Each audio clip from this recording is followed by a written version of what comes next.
Rifle fire erupts across Palace Square, and the Winter Palace does not fall. It is the night of November 7th, 1917, and the Petrograd Military Revolutionary Committee has launched what it believes will be the final blow against Alexander Kerensky's provisional government. For months, the government has stumbled from crisis to crisis, losing battles on the Eastern Front, failing to feed the cities, promising elections it seems unable to deliver. Lenin, directing operations from the Smolny Institute, has told his followers that power lies in the street, waiting to be picked up. But on this night, the street pushes back. The loyalist military cadets defending the Winter Palace, young men barely out of their teens, hold their barricades when the first waves of Red Guards surge across the square. And then something happens that did not happen in our timeline. A Cossack detachment from the Petrograd garrison, which in reality stayed neutral and let events take their course, rides hard through the November darkness to reinforce the defenders. In this alternate timeline exploration, we examine what could have happened and why the real history unfolded differently. By dawn, the attackers have scattered into the side streets of Petrograd. The cruiser Aurora, which fired its famous blank shot across the Neva, falls silent. Kerensky, haggard but standing, broadcasts from inside the palace that the government endures. It is a thin victory. The provisional government has survived not because it is strong, but because its enemies were not quite strong enough.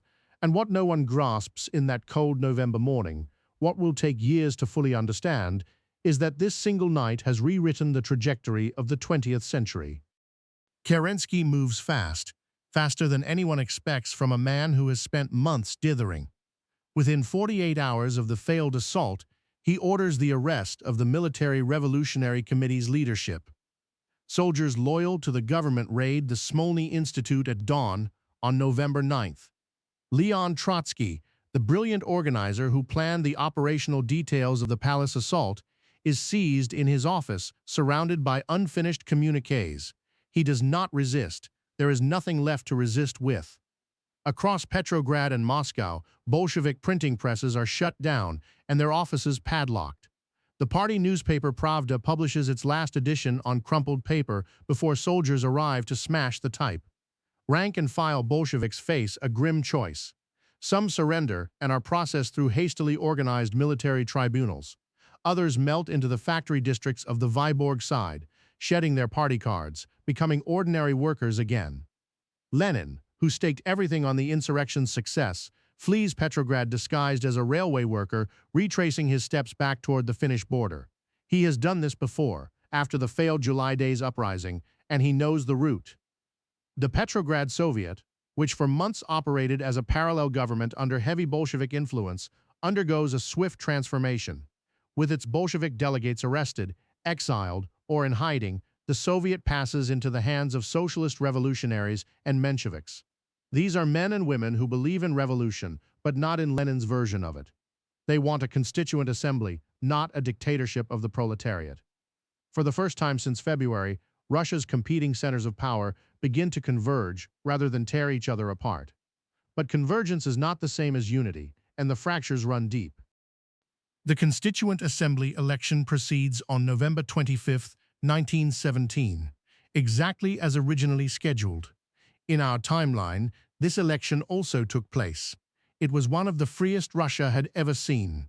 But the Bolsheviks, already in power after their successful coup, dissolved the resulting assembly after a single session.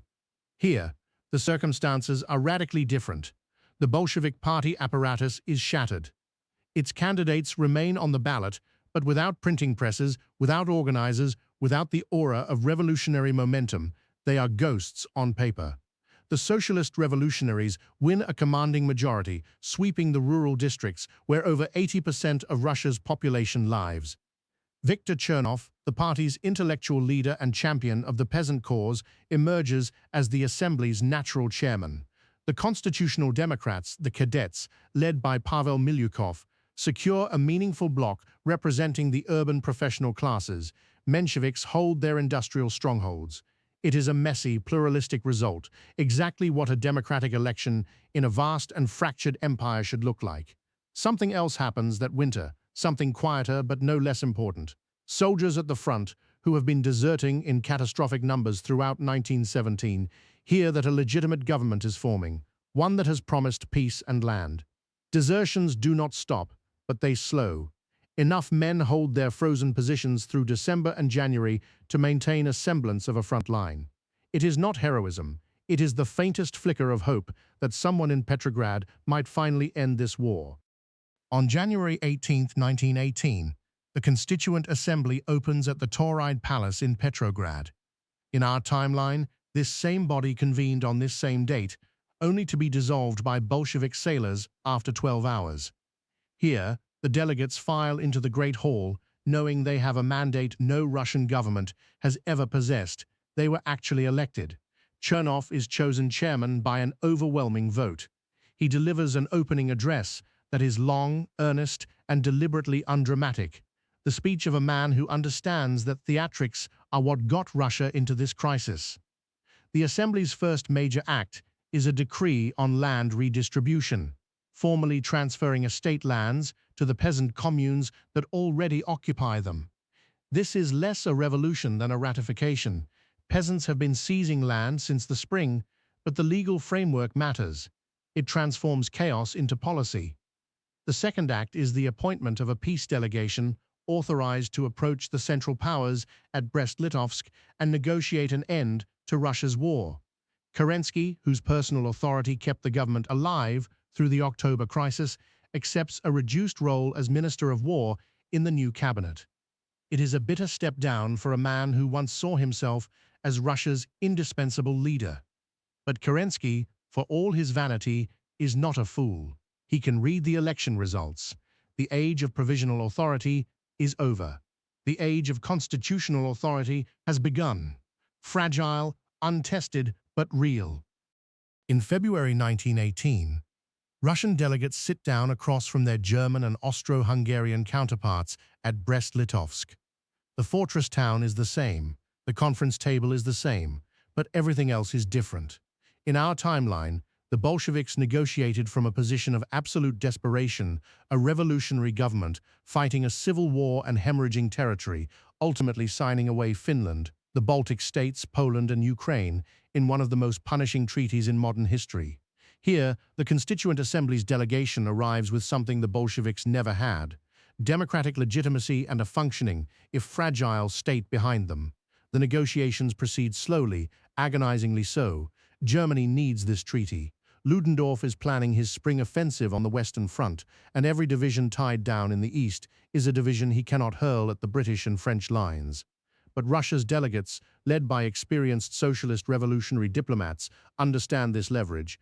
They concede what cannot be held: Finland, whose independence is already a fait accompli, and Poland, which has been under German occupation for years.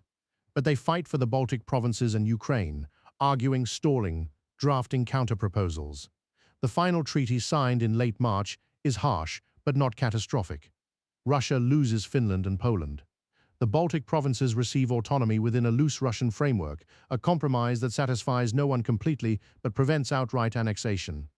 Ukraine remains nominally within the Russian sphere, though German economic concessions there will create friction for years.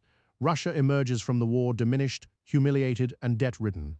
But it emerges intact. The consequences of this difference will cascade across the coming decades.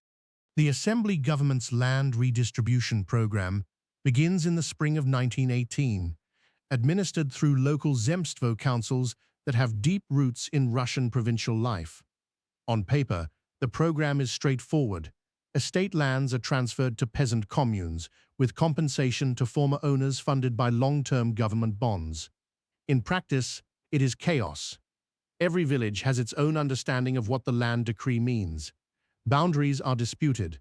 Former landowners, some resigned, some furious, watch their estates parceled out by committees of men who were their tenants 6 months ago. In certain provinces, displaced landlords organize private militias and attempt to hold their properties by force. In the south, Cossack atamans resist the breakup of traditional Cossack lands, arguing that their communities were never part of the estate system and should be exempt. Sporadic violence flares across the countryside through the summer and autumn. But here is the critical difference from the civil war that consumed Russia in our timeline. the Assembly government can concentrate its resources. There is no White Army marching from Siberia, no Red Army defending Moscow, no Allied intervention forces landing at Archangel. The government deploys loyal military units to suppress the worst violence while offering genuine compensation to cooperative landowners. It is ugly, uneven, imperfect work. But the countryside does not burn. By the end of 1918, most arable land in European Russia has changed hands without the country tearing itself apart in the process. From a rented apartment in Helsinki, Vladimir Lenin directs what remains of the Bolshevik underground. He writes furiously, pamphlets, letters, theoretical tracts, arguing that the revolution has merely been delayed, that the contradictions of capitalism will inevitably produce another crisis. But the words land differently now. The man who nearly seized power in the world's largest country is reduced to arguing with Finnish socialists over meeting space. Finnish authorities, eager to maintain good relations with the new Russian democracy that has formally recognized their independence, restrict Lenin's movements. He cannot travel freely, cannot receive large delegations, cannot operate a printing press. The revolutionary who arrived at the Finland station in April 1917 to cheering crowds is now a political refugee under quiet surveillance. In Petrograd, Trotsky stands trial before a military tribunal in the spring of 1918. The proceedings attract international attention. Trotsky, characteristically, uses the courtroom as a stage, delivering brilliant speeches about historical inevitability and the crimes of the bourgeois order. The judges are unimpressed. He is sentenced to 20 years of exile in Siberia, a punishment that consciously echoes the Tsarist tradition. Scattered Bolshevik cells continue to operate in the industrial cities, attempting strikes and occasional sabotage. But the Assembly government, having learned from Kerensky's earlier failures of intelligence, maintains an effective secret police that infiltrates and dismantles most revolutionary networks before they can act. The Bolshevik movement does not die, it fades, slowly, into the margins of Russian political life, a permanent opposition, never again a serious threat to state power. By 1920, Russia holds its second general election. The socialist revolutionaries retain power but with a reduced majority, their coalition fraying under the weight of economic stagnation, war debts, and the sheer difficulty of governing a continental empire through democratic consensus.